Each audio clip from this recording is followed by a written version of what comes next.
Hi friends, welcome to KBS nursery garden. எல்லாரும் எப்படி இருக்கீங்க? என்ன பண்ணிட்டு இருக்கீங்க? ஜாலியாக இருக்கீங்களா? இப்போ வந்து பார்த்தீங்கன்னா நம்மக்கிட்ட செடி வாங்கவும் வந்திருக்காங்க. அதுக்கு நம்மக்கிட்ட வாங்கியிருக்காங்க. கிட்டத்தட்ட வந்து பார்த்தீங்கன்னா ஒரு 5 வருடமாக தொடர்ந்து வந்து பார்த்தீங்கன்னா பல வகை செடிகளாக வாங்கி அவங்க வீட்டை சுற்றி ஒரு தோட்டத்தை சுற்றி பழக்காடுகளாக உருவாக்கிட்டு இருக்காங்க. ஓகேங்களா?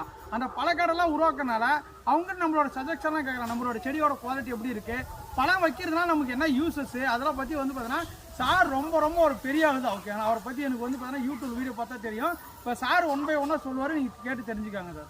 அதே மாதிரி இப்போ இவரும் வந்து பார்த்தீங்கன்னா நம்மக்கிட்ட செடி ரெகுலராக வாங்குற கஸ்டமர் தான் இவரும். இந்த அண்ணா வந்து பார்த்தீங்கன்னா செடி வளர்க்க ரொம்ப ஆர்வம். ஒவ்வொரு செடியும் பார்த்தீங்கன்னா வீட்டில் உணவு காடு மாதிரி நிறைய வச்சுருக்கேன், எக்கச்சக்கமான வெரைட்டிஸ் எல்லாமே. இப்போ 2 பேரும் சொல்லுவாங்க, உங்களுக்கு கேட்டு தெரிஞ்சு உங்களுக்கு யூஸ்ஃபுல்லான கண்டென்ட் உங்களுக்கு கண்டிப்பாக கிடைக்கும். சார் நீங்கள் சொல்லுங்கள் சார். வணக்கம், எனது பெயர் பார்த்தீங்கன்னா கேஆர் பழனிசாமி. அரியலூர் மாவட்டம் ஆண்டிமடம் அருகில் நற்பவி வளர்ச்சோலை என்ற பேரில் வந்து ஒரு 5.5 ஏக்கரில் வந்து உணவு காடுகள் மரம் சார்ந்த விவசாயம் கிட்டத்தட்ட 2000 மரங்கள் மேலே இருக்கும். அந்த அரியலூர் டிஸ்ட்ரிக்டில் பார்த்தீங்கன்னா ட்ரை லேண்டுன்னு சொல்லுவாங்க, வறட்சி பகுதி. அங்கே பார்த்தீங்கன்னா ஒரு கொடைக்கானல் மாதிரி ஒரு சூழலை உருவாக்கியிருக்கிறேன். இந்த உணவு காடுகள் என்னென்னா இன்றைக்கி எல்லா இடத்துலையும் நம்ம சாப்பிட்ற பழங்கள்லேருந்து எல்லாமே ஏற்கனவே மருந்து அடித்து நம்ம கை கிடைக்குது. ஏன் நம்ம ஒவ்வொருத்தவங்களும் ஒவ்வொரு வீட்லேயும் இன்றைக்கி நிலமே இல்லாதவங்க கூட ஒரு மாடியில் கூட ஒரு பழச்செடியை உருவாக்கலாம். ஒவ்வொரு வீட்லேயும் எங்களுடைய முன்னெடுப்பு என்னென்னா ஒவ்வொரு வீட்லேயும் குறைஞ்சபட்சம் ஒரு 10 வகையான பழச்செடிக்காக வைங்க.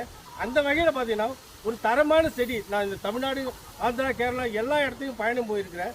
இங்கே பார்த்தீங்கன்னா இன்றைக்கி நல்ல ஒரு தரமான செடிகள் பார்த்தீங்கன்னா இந்த கேபிஎஸ் நர்சரியில் வந்து 5 வருஷமாக அவங்களோட தொடர்பில் இருக்க நல்ல தரமான செடி, நல்ல செடிகள், நிறைய வெரைட்டிஸ் பார்த்தீங்கன்னா எல்லா வகையான ஃப்ரூட்டும் வந்து உங்களுக்கு நீங்கள் கொண்டு வச்சிங்கன்னா ஒரு 6 மாதம் 1 வருஷத்துக்குள்ளே காய்க்கக்கூடிய அளவுக்கு பெரிய செடியாகவும் கொடுக்குறாங்க. அந்த மாதிரி இது பரவலாக்கணும். என்னை பொறுத்தவரைக்கும் என்னென்னா நம்ம வந்து இன்றைக்கி நம்ம சாப்பிட்ற உணவு தப்பு. நம்ம சாப்பிட்ற உணவை நம்ம பழங்களை நம்மளே உற்பத்தி பண்ண அதுக்கான ஒரு முன்னோட்டம் தான் எங்களுடைய நற்பவி வளர்ச்சோலை. நான் ஈசாவில் நிறைய இதில் மாடலாக இருக்கேன். இந்த உணவு காடுகள்ன்ற ஒரு விஷயத்தை கையில் எடுத்து செஞ்சுட்டு இருக்கிறேன். ஒவ்வொரு விவசாயியும் ஒரு 1/4 ஏக்கர் நிலத்துலையாவது பழமரம் செடிகளை வைங்க.